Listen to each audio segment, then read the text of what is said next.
Long before Sauron, before the Fellowship, there was an ancient fire that shaped Middle-earth, and its darkest secret was never extinguished. In the waning years of the First Age, the world trembled beneath the weight of war. Across the lands of Beleriand, flames roared and shadows danced as the Valar's forces marched to confront the might of Morgoth, the first Dark Lord.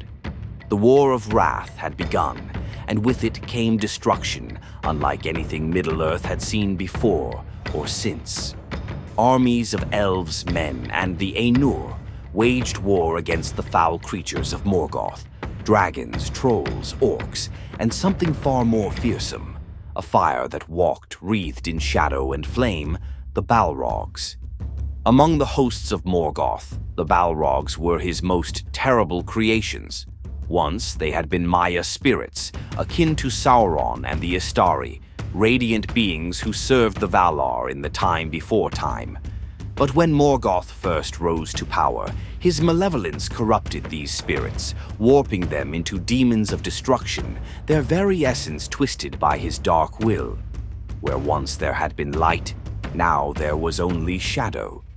Their hearts beat with the fiery hatred of Morgoth himself, and they became his loyal enforcers, his flames of wrath. The battlefield was a sea of chaos. Elves and men clashed with orcs, their swords flashing in the dim light of dusk. Above them, great winged dragons filled the skies, raining fire upon the armies below. But on the ground, it was the Balrogs that struck terror into the hearts of even the bravest warriors. They strode across the battlefield like towering infernos, their great whips of flame lashing through ranks of soldiers as if they were nothing. The earth itself seemed to wither and die beneath their fiery steps.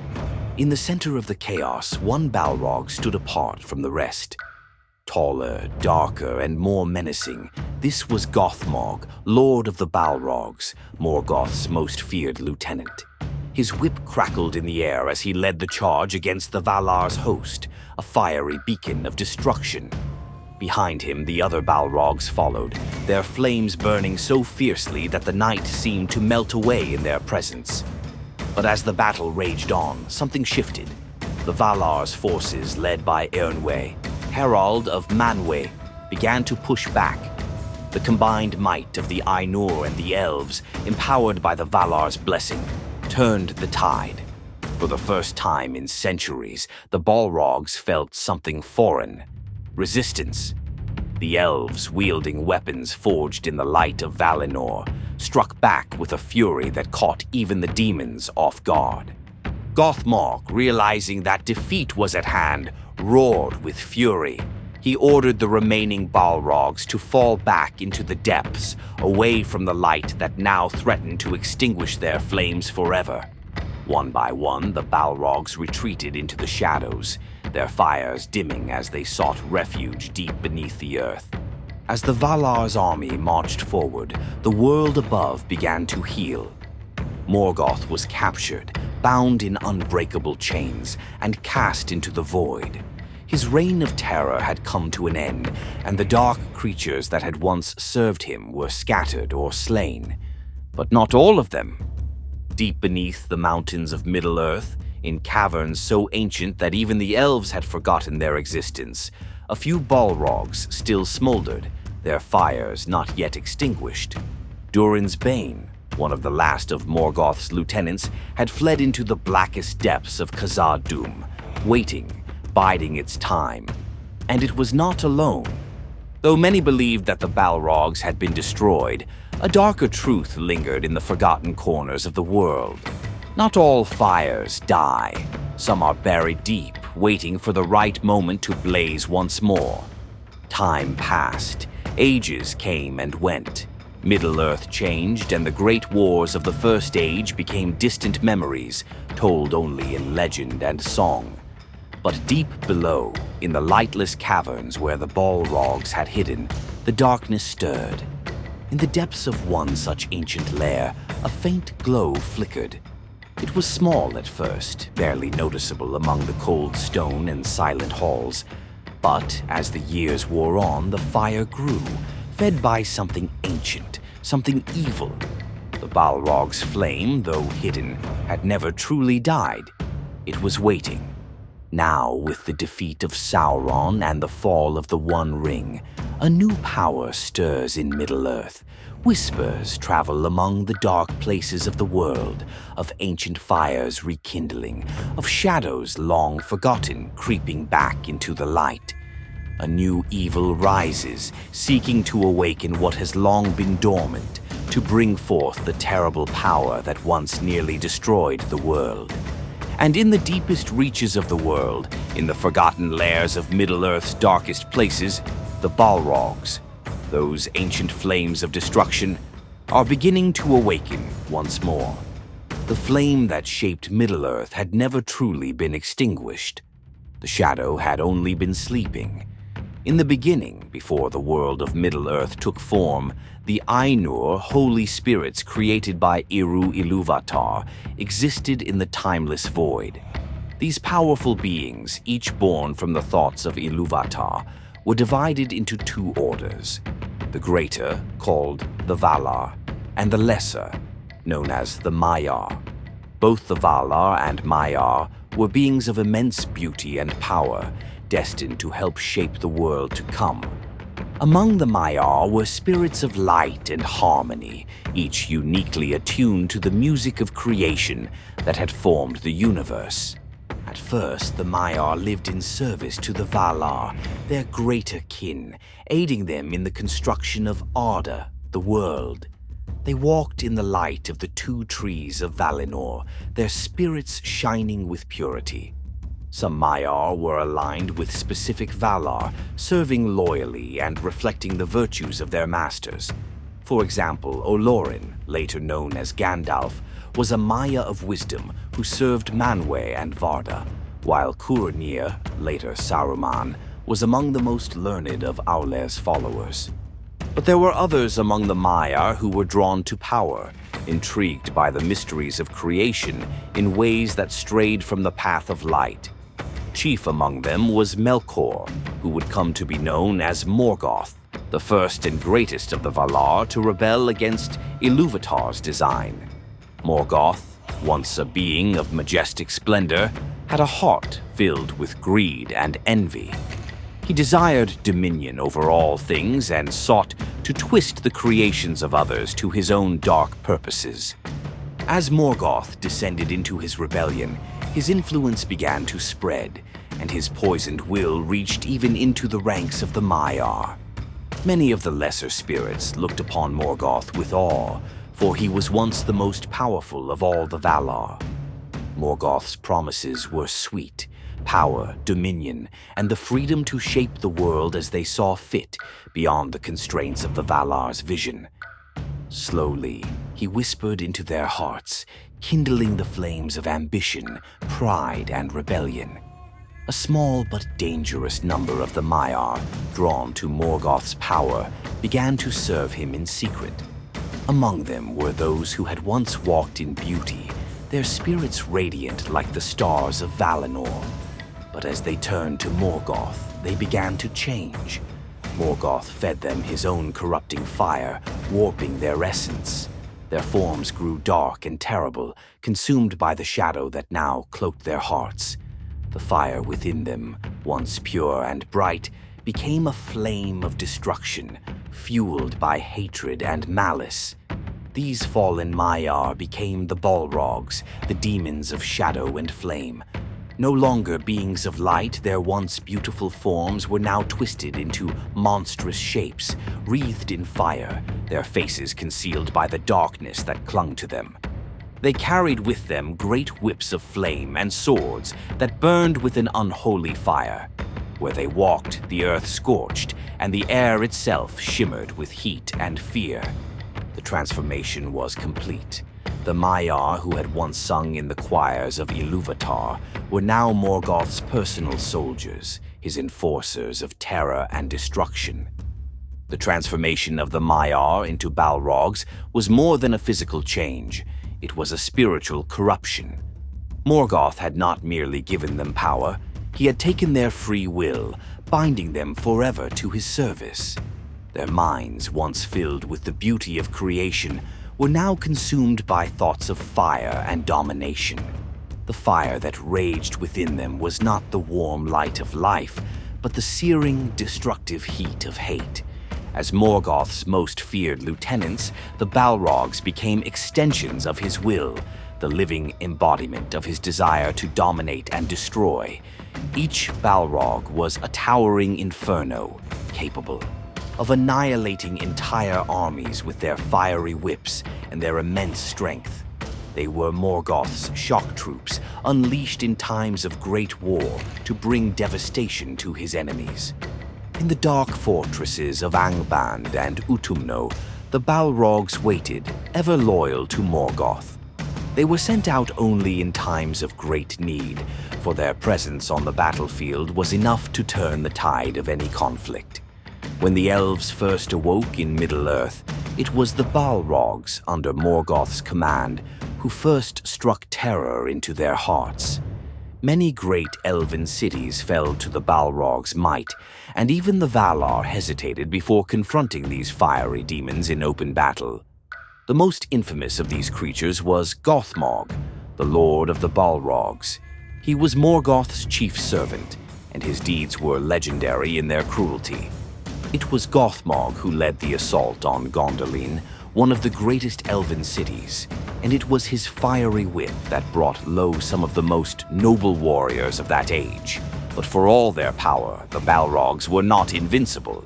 They could be defeated, though it required great courage and even greater sacrifice.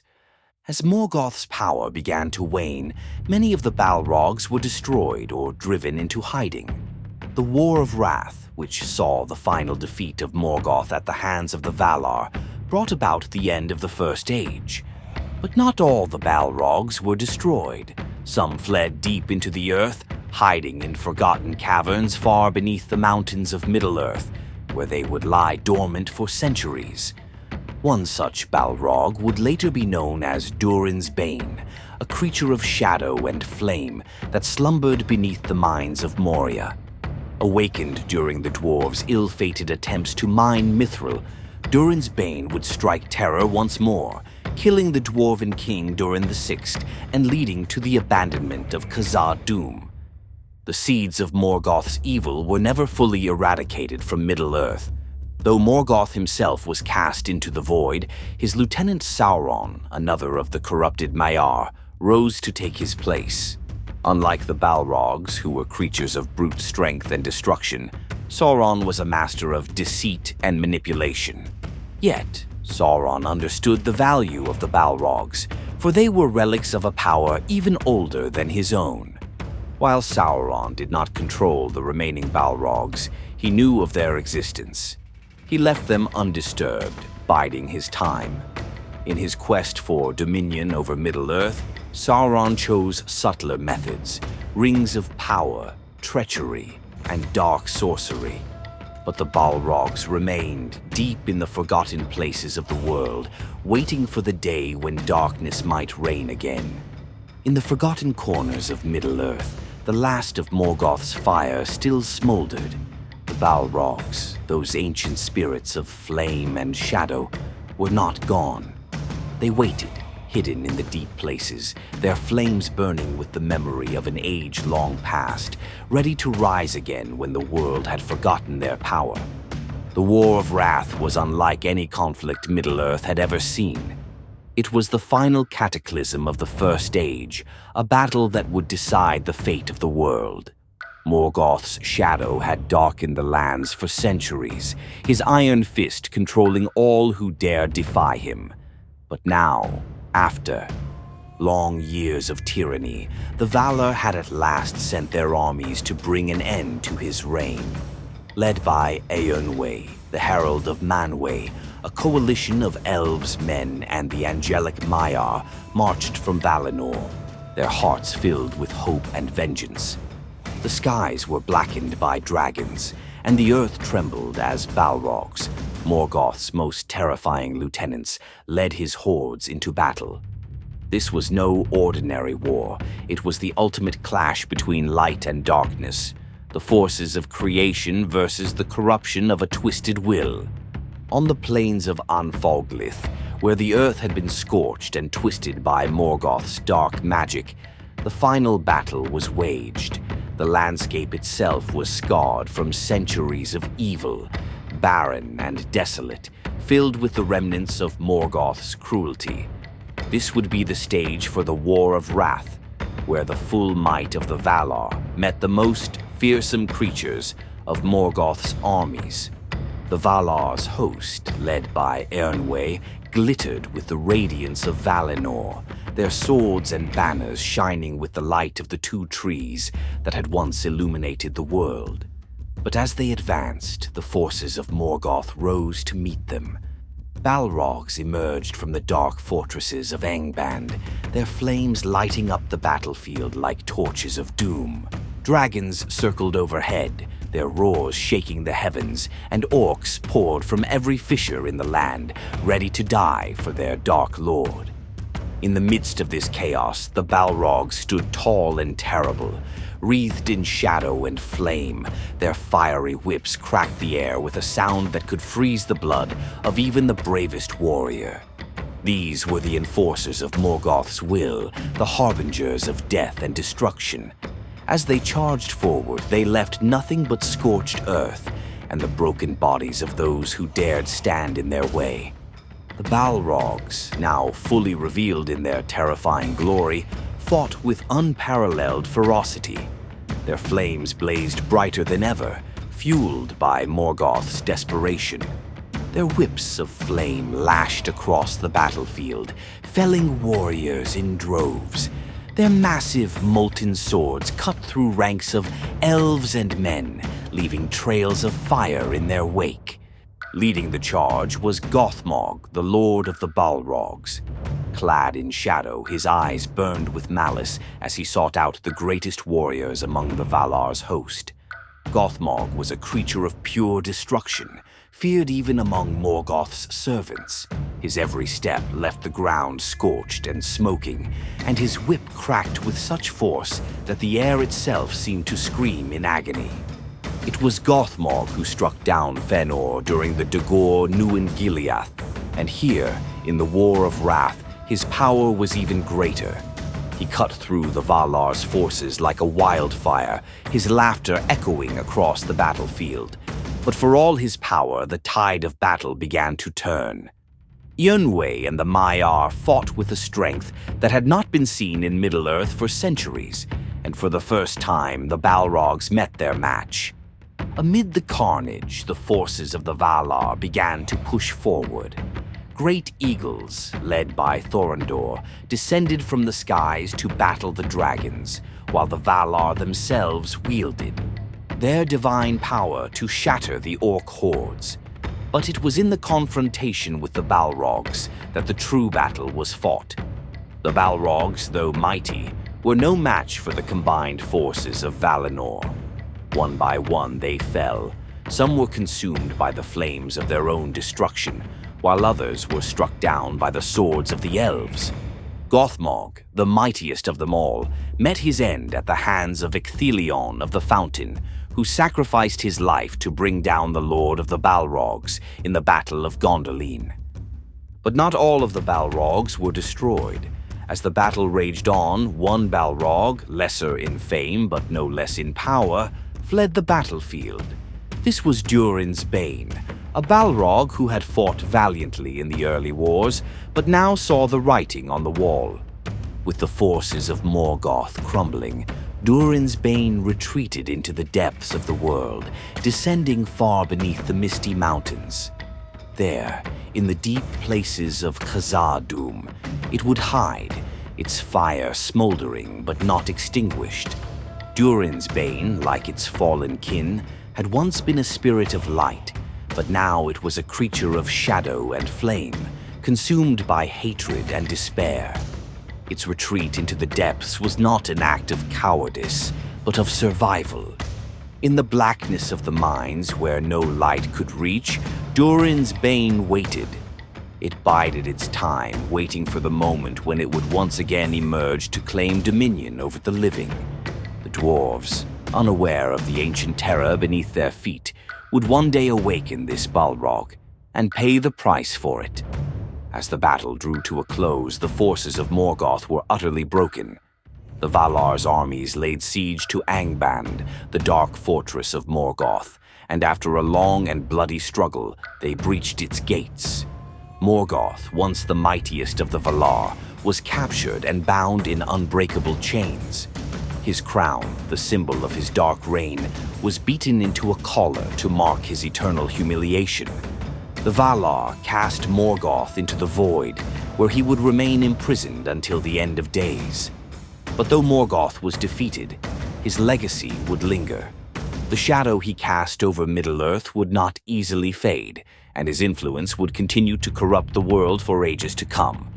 Though many of the Balrogs were destroyed in the War of Wrath, a few, like Durin's Bane, survived by retreating into the deep places of the world. These ancient creatures of flame and shadow remained hidden for millennia, their fires smoldering in the dark, forgotten by the world above. But the evil of Morgoth was not so easily extinguished. Sauron, Morgoth's most cunning lieutenant, survived the war as well.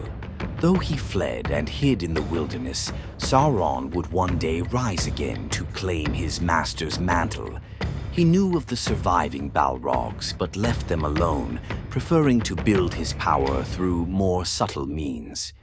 The Balrogs, now scattered and weakened, were no longer the dominant force they had once been. But their presence remained a lingering threat, a reminder of the fire that had once nearly consumed the world. And in the deep places of the earth they waited, their flames flickering in the darkness, for the time when they might rise again. The War of Wrath marked the end of the First Age and the downfall of Morgoth, but the legacy of the Balrogs endured. The fires of these ancient demons, though diminished, would one day blaze again. Durin's Bane, hidden deep within the mines of Moria, was but one of the terrors that lay waiting in the forgotten corners of Middle-earth. The darkness, though defeated, had not been destroyed. It merely slept, waiting for the world to forget its power. Part 3. The Hidden Balrogs, Surviving in the Dark. In the wake of the War of Wrath, as the First Age drew to a close and the world above began to heal, the hidden places of Middle-earth remained untouched by the light of the Valar. Beneath the towering mountains, in the deep chasms and labyrinthine tunnels, far below the surface, ancient and terrible creatures lingered. These places, remote, forgotten, and devoid of sunlight, were the perfect refuge for those that had fled the final battle.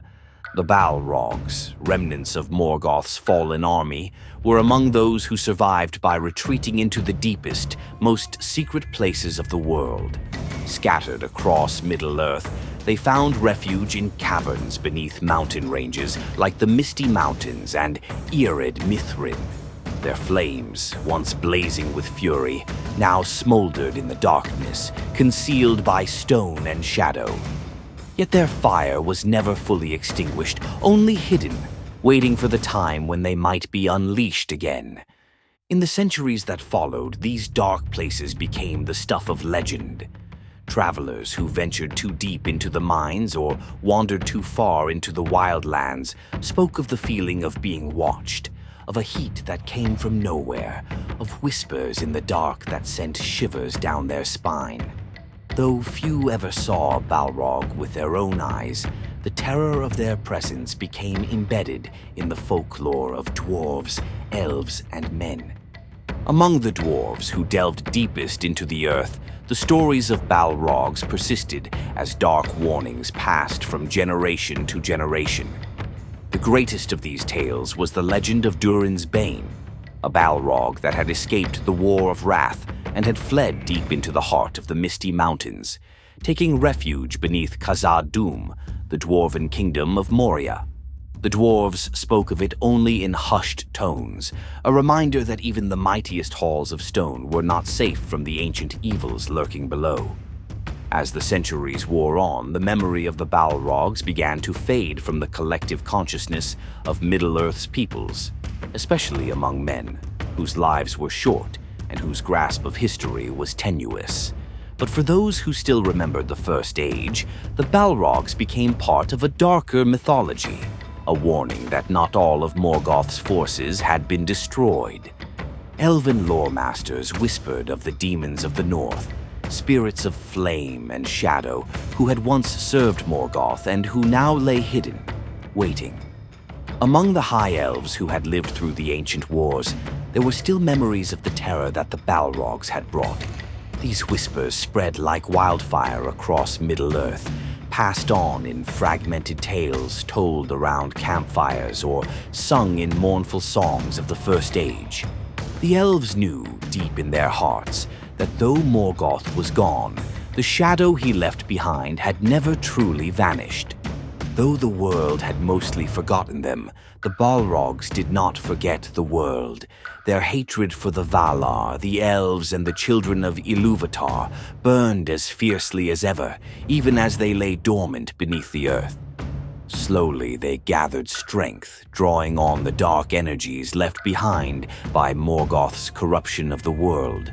Some Balrogs, like Durin's Bane, fed on the despair and fear of those who ventured too close to their lairs, subtly influencing the world from their hidden realms. Deep beneath the mountains, in caverns no living being had dared to enter, the Balrog's fire smoldered, growing stronger with each passing year. They remembered the glory of Morgoth's reign, the chaos and destruction they had wrought upon Middle-earth, and they longed to see that age return. Though they could not act alone, they waited for a new force of darkness to rise, one powerful enough to stir them from their long slumber. Rumors began to spread of a shadow stirring in the east. Dark forces were gathering once again, and the lands of Middle-earth sensed the encroaching evil. Unseen by most, the Balrogs listened to these rumblings, their smoldering embers reigniting with the promise of a return to the world of light and flame. While they bided their time, the shadow of the east grew ever darker until finally Sauron rose to power. Sauron, Morgoth's most cunning lieutenant, had survived the fall of his master and fled into the wilds, waiting for his own time to rise. As he grew in power during the Second Age, Sauron became aware of the surviving Balrogs. They were ancient, uncontrollable forces, relics of Morgoth's reign. Though he shared Morgoth's desire for domination, Sauron was more subtle, more patient. He did not seek to control the Balrogs directly, knowing that their destructive nature could not be harnessed in the same way that he had manipulated men, elves, and dwarves through the rings of power. But Sauron did not fear the Balrogs. He understood their purpose in Morgoth's grand design and respected their power. In secret, he left them alone, allowing them to remain hidden in the forgotten corners of the world. To Sauron, the Balrogs were a potential weapon, a tool that might one day serve his purpose, should the time come to reignite the flames of destruction across Middle-earth. He knew that they would rise again, not by his hand, but when the world was ready to burn once more. As the Third Age began, Sauron's shadow loomed large over Middle-earth, and the threat of the Balrogs lingered like a dark cloud on the horizon. Sauron's rise coincided with whispers of forgotten evils stirring in the depths. The dwarves, in their greed and ambition, would soon delve too deeply and too greedily, and they would uncover a terror that had long been hidden, Durin's Bane. The Balrogs had not been destroyed. They had merely slept, waiting for the right moment to emerge, and as the world of men, elves, and dwarves teetered on the edge of war, that moment was drawing ever closer. The Balrogs, once feared as Morgoth's most powerful enforcers, had become little more than myths in the minds of most. But myths have a way of returning to the world, and the fires of shadow and flame were beginning to stir. Though Sauron sought to control Middle-earth through deceit and manipulation, the ancient powers of destruction lay in wait, beyond even his control. The darkness of the First Age had never truly been extinguished. It had only gone into hiding. Deep in the forgotten corners of Middle-earth, the Balrogs waited, their flames growing brighter, ready to emerge when the world was once again ripe for ruin. The Dark Lord Sauron had been defeated. His tower of Barad-dûr lay in ruins, the One Ring destroyed, and the free peoples of Middle-earth were finally free from the shadow that had loomed over them for so long. Peace had returned to the lands of men, elves, and dwarves, but the scars of war ran deep. In the aftermath, kingdoms began to rebuild, and many believed that the Age of Darkness had finally come to an end. But Middle-earth was never without its dangers, and in the wake of Sauron's fall, a new threat began to stir in the forgotten places of the world. In the shadow of mountains long ignored, in lands untouched by sunlight, whispers of ancient powers began to resurface. Powers that predated even Sauron himself. Unbeknownst to the free peoples, an old evil, more ancient than the War of the Ring, was about to be rekindled. In the years following the defeat of Sauron, rumors spread of a dark sorcerer, an ambitious figure who had risen from the far reaches of Middle-earth. His name was Vorthar, a sorcerer obsessed with the ancient powers of Morgoth, driven by a desire to reshape the world according to his own twisted vision. Vorthar had once served as an acolyte of Sauron, studying the dark arts, but he had always craved more power, more control. He believed that Sauron's fall had left a vacuum, and it was his destiny to fill it. However, Vorthar was not interested in rings or subtle manipulation like his former master. He sought raw, untamable power, the kind of force that could reduce entire cities to ash and bring even the strongest kingdoms to their knees. In his search for such power, he turned his attention to the ancient legends of the Balrogs. These creatures of shadow and flame, once the greatest of Morgoth's servants, were said to still slumber deep beneath the earth, waiting to be awakened. Vorthar's obsession led him to study ancient texts, forgotten tomes that whispered of places hidden from the light of day. In these records, he uncovered the location of an ancient chasm, buried deep beneath the mountains of shadow, a desolate range far to the north of Moria. According to the texts, this chasm was the resting place of a Balrog, one of the last long. Dormant but not destroyed. This was the weapon Vorthar sought, a force of pure destruction that would allow him to rise as the new Dark Lord of Middle-earth. Vorthar gathered a small band of loyal followers, outcasts and zealots drawn to his dark charisma, and set out on a perilous journey to awaken the sleeping Balrog. As they ventured deep into the mountains of shadow, they traversed treacherous paths, crossed ancient bridges long forgotten, and finally reached the mouth of the chasm, where the air itself seemed to pulse with an ancient heat. The entrance was a gaping maw of darkness, untouched for millennia, its depths filled with the oppressive weight of shadow and the faint, distant glow of a fire that had never gone out. Deep within the chasm, beneath layers of stone and darkness, lay the sleeping form of the Balrog. Its once majestic body, now curled in slumber, was a twisted mass of shadow and flame. Its fiery breath, long slowed by centuries of dormancy, flickered faintly in the blackness. Here it had lain for thousands of years, its power diminished but not extinguished, waiting for the right moment to awaken. Vorthar stood before the sleeping beast, his dark eyes gleaming with anticipation. This was what he had sought, an ancient power that could not be rivaled, a force that would bend to his will and bring Middle-earth to its knees. He began a ritual, one steeped in dark magic and ancient incantations, calling upon the remnants of Morgoth's will that still lingered in the world. The chasm echoed with his voice, the words reverberating through the stone as the air grew hotter and more oppressive. Slowly, the Balrog began to stir. The faint glow of its body grew brighter, and the shadows around it began to writhe as if alive. The ancient flames that had slumbered for so long reignited, and the air filled with the acrid stench of sulfur and smoke. The earth trembled as the beast's massive limbs shifted, and its fiery whip, once dormant, began to crackle with renewed energy. With a deafening roar, the Balrog awoke. Its body, now fully engulfed in flames, rose from the depths of the chasm, towering over Vorthar and his followers. The very ground shook beneath its feet, and the air around it shimmered with heat. Its eyes, burning with the fires of its ancient hatred, locked onto Vorthar, who stood defiant before the creature he had reawakened. Vorthar, confident in his power, believed he could control the beast, that the dark magic he had summoned would bind the Balrog to his will. But he had underestimated the ancient creature's fury and independence. The Balrog was not a tool to be wielded. It was destruction incarnate, a force of nature that answered to no one.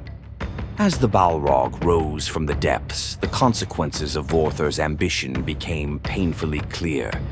The ancient fire that had been rekindled was not a weapon to be controlled.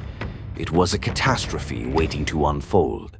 The ground beneath the mountains began to split, releasing rivers of molten rock that poured into the valleys below. Entire sections of the range collapsed into the earth as the Balrog's flames consumed everything in their path. In visions and dreams, far away in the kingdoms of men and elves, seers and sages began to sense the coming storm. Some saw entire cities engulfed in flames, reduced to ash by a fire that no water could quench. Others dreamed of shadows stretching across the land, blotting out the sun as the ancient power of Morgoth returned to the world. The free peoples of Middle-earth, still rebuilding after the War of the Ring, would not be prepared for what was to come. The flame of the Balrog, now fully rekindled, was a threat that rivaled the darkness of Sauron. If unleashed, it would sweep across Middle-earth like a wildfire, consuming everything in its path. Vorthar, consumed by his own arrogance, believed he could still bend the Balrog to his will, but even he began to see that the creature he had awakened was beyond his control. The Balrog, now fully aware of its surroundings, had its own purpose. It was not content to serve another master. It sought destruction for its own sake, to finish what Morgoth had started. The air was thick with heat and tension as the Balrog, its fiery body crackling with power, began to move toward the surface. Its awakening marked the return of a terror that Middle-earth had not seen since the First Age. The ancient fire had been rekindled, and the world would once again burn if it was not stopped. The reawakening of the Balrog marked the beginning of a new chapter in Middle-earth's history. With its return, the very fabric of the world was threatened. The free peoples, still recovering from the War of the Ring, would soon face a challenge that rivaled even the terror of Sauron. The flame of destruction had returned, and the fate of Middle-earth hung in the balance. Years after the defeat of Sauron and the restoration of peace in Middle-earth, Gimli, son of Glóin, returned to Moria, the ancestral home of the dwarves. The dark halls of Khazad-dûm, once abandoned and overrun by orcs, had been slowly reclaimed by the dwarves under Gimli's leadership. The great stone bridges and towering columns, once forgotten and fallen to ruin, now echoed with the sounds of hammers and forges as dwarven craftsmanship worked to restore the grandeur of their lost kingdom. The glittering caves, where Gimli had made his home after the War of the Ring, remained a source of pride, but his heart was drawn to Moria, to reclaim what his ancestors had lost. Under his leadership, the dwarves had driven out the last remnants of orcs and trolls that had taken refuge there, and much of the city was being rebuilt. The grand halls of Durin's folk began to shine once more, and hope returned to the hearts of the dwarves. But the deep places of Moria were still shrouded in shadow, and not all the dangers had been vanquished. Whispers began to circulate among the miners and builders. Some claimed to have heard strange noises coming from the deepest levels of the mines, distant echoes of footsteps too heavy for any dwarf, and a faint, rhythmic sound like the beating of drums in the farthest depths. The dwarves, stubborn and proud, dismissed these rumors at first, attributing them to old fears and the unsettling memories of Durin's Bane. But Gimli, now a seasoned leader and veteran of many battles, could not shake the feeling that something darker lurked beneath their feet. As Lord of the Glittering Caves and a key figure in Moria's restoration, Gimli bore the weight of responsibility for the dwarven people. Though much had been rebuilt, he knew that their work was not yet finished. The deep mines and ancient tunnels of Khazad-dûm had not been fully explored since the reclamation began, and the thought of what might still be hiding in those dark places gnawed at him. Gimli had seen firsthand the horrors that had once haunted Moria. He had witnessed the death of the Fellowship's beloved wizard in the depths of the mines, when Gandalf fell in battle with Durin's Bane. The memory of that monstrous Balrog, a creature of fire and shadow, still haunted him. The thought that another such creature could be stirring deep within Moria filled him with dread, but Gimli was not one to shrink from his duties. He knew he must act before it was too late. One night, after hearing of another incident, a miner swearing he had seen flames flicker far below, Gimli called for a small group of his most trusted warriors and advisors. They would venture into the deepest parts of Moria to investigate the source of these rumors. Armed with axes and shields, and with hearts heavy with foreboding, they descended into the ancient tunnels that had not been walked for centuries. As Gimli and his companions journeyed deeper into the forgotten halls of Moria, the atmosphere grew thick with tension. The air was stale, heavy with the weight of ages, and the once beautiful stonework had crumbled in many places. Torchlight flickered off the walls, casting eerie shadows that danced and twisted with every step. It wasn't long before they began to find signs of something far more sinister than old ruins and abandoned tunnels.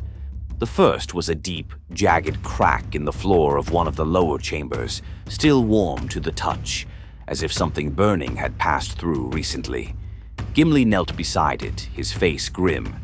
The second sign was unmistakable, the blackened remnants of stone scorched by a great heat, as though a fire had burned there. But no ordinary fire, one that had left an unnatural, acrid scent in the air.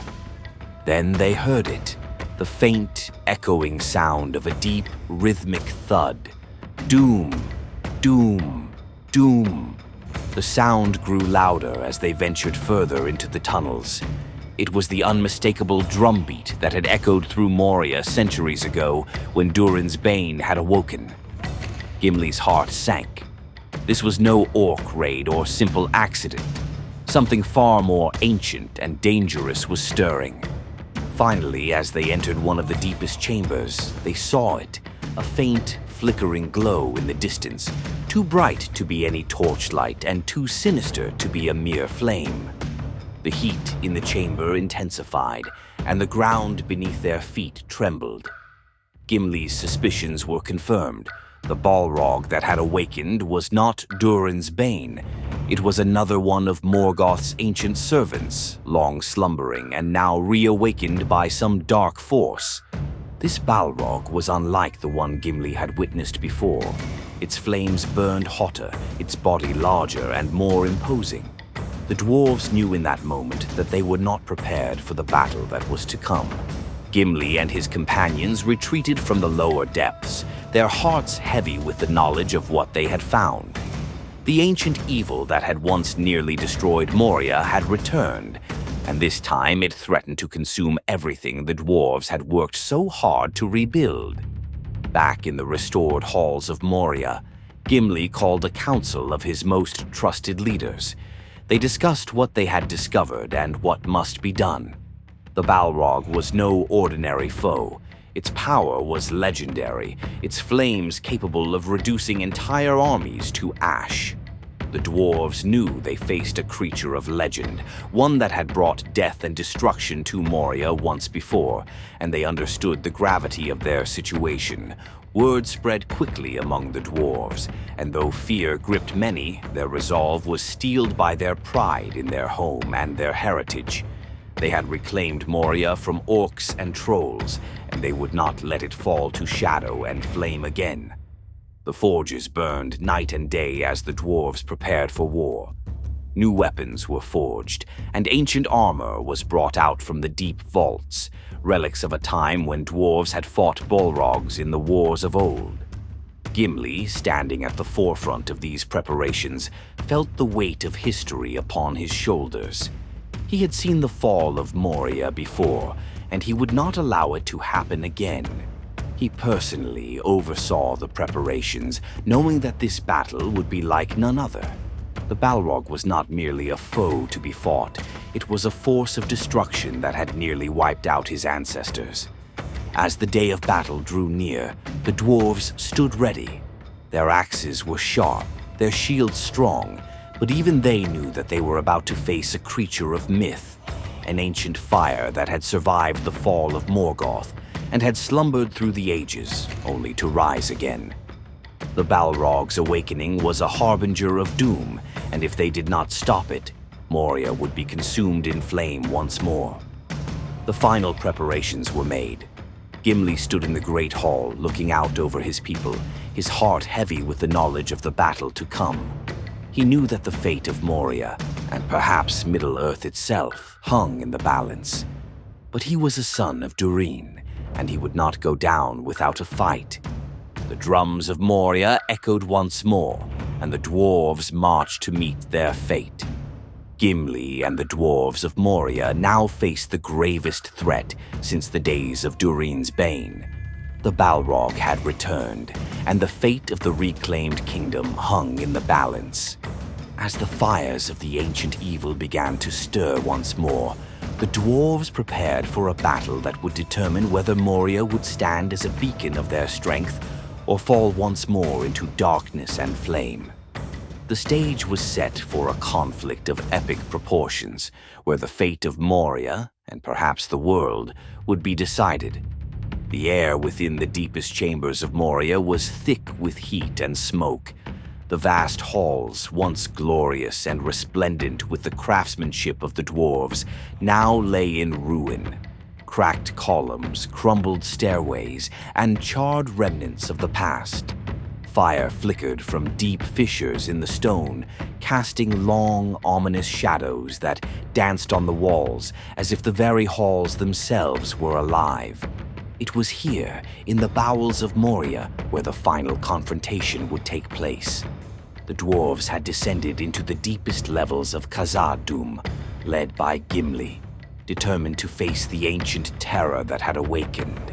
They had fortified themselves for this moment, knowing full well the strength of their enemy. But nothing could truly prepare them for the sight of the Balrog, now fully roused, its immense form towering over them, wreathed in flames and shadow. The creature's whip of fire cracked through the air with a thunderous roar, and its molten blade glowed white-hot, ready to bring devastation to the dwarves once again. As the Balrog advanced, its fiery breath filling the chamber with an oppressive heat, Gimli stood at the forefront, his axe in hand. His eyes narrowed with determination, and he roared a battle cry that echoed through the ruined halls. "For Durin! For Moria!" With those words, the dwarves surged forward, axes gleaming, shields raised high. But the Balrog met them with a fury they had not anticipated.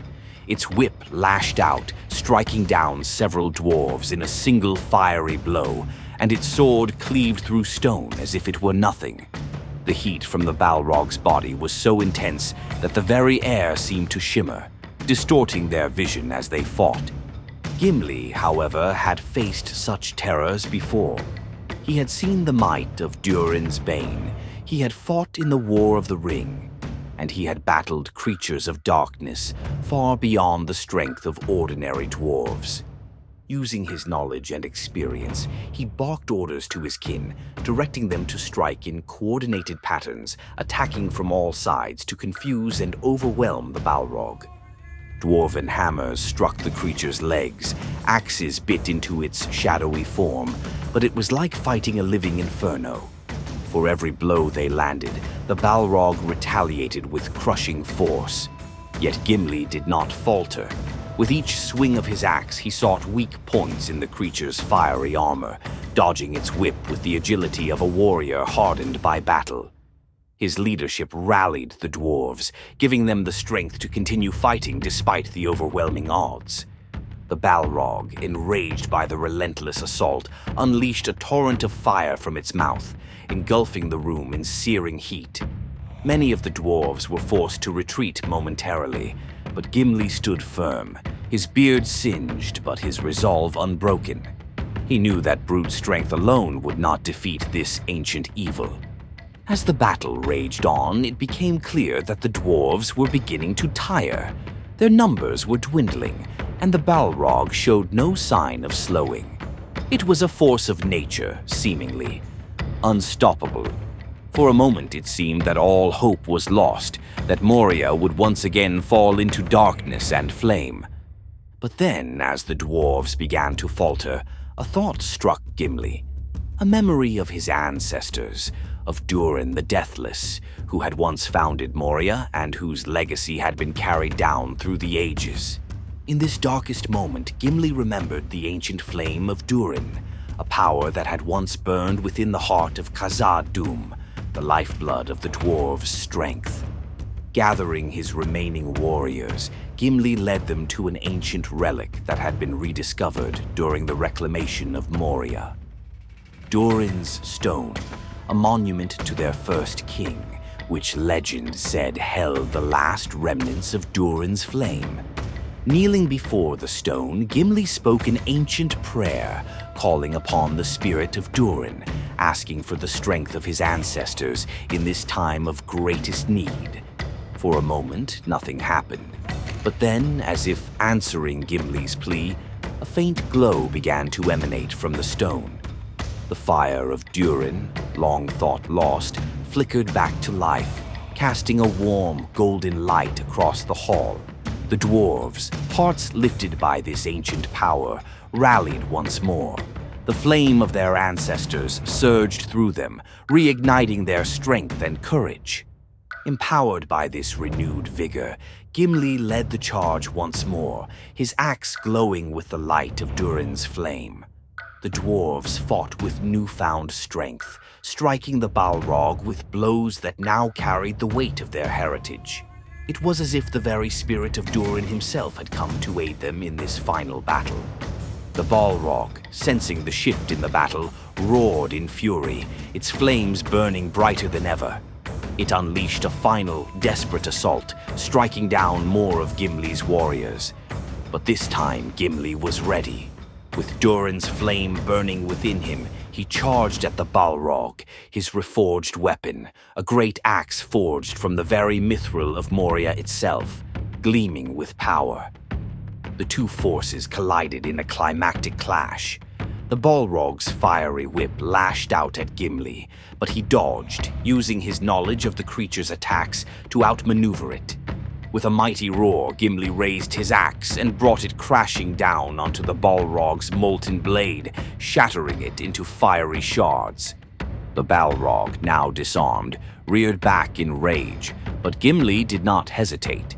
He leaped onto a crumbling ledge and, with one final swing of his axe, drove it deep into the Balrog's chest. The force of the blow, combined with the power of Durin's flame, sent shockwaves through the hall. The Balrog let out a deafening scream as its body was consumed by its own fire, collapsing into a smoldering heap.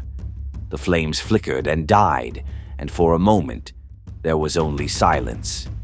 The Balrog was defeated, but the cost had been great. Many dwarves had fallen in the battle, their bodies lying among the ruins. Gimli, bloodied and exhausted, stood atop the remains of the creature, his chest heaving with the weight of his victory. His axe, now dull from the battle, hung loosely in his hand. He looked around at his kin, their faces reflecting both triumph and sorrow. Moria was safe, but the price of victory had been high. The Balrog, the ancient terror that had nearly destroyed them, was gone. But the memory of the battle and the sacrifice it had required would remain forever etched in the history of the dwarves.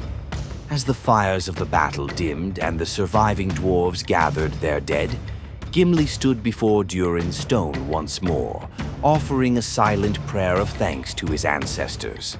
The flame of Durin had been reignited, and with it, the spirit of the dwarves had been restored. Moria, though scarred by battle, would stand. It would not fall into shadow again, not while the sons of Durin walked its halls. Gimli knew that this victory had not only saved his people, but had cemented their legacy as the true inheritors of Khazad-dûm. The halls of Moria echoed with the sounds of dwarven voices, not in mourning, but in song, songs of Durin, of battle, and of the unbreakable will of the dwarves. The ancient evil had been vanquished, but its shadow would forever linger in the deepest halls of Moria. Gimli, now a legend among his people, had proven that the flame of Durin would never fade. With the Balrog defeated, the dwarves could finally reclaim Moria in full, their home restored, their pride unbroken. The great halls of Moria had changed.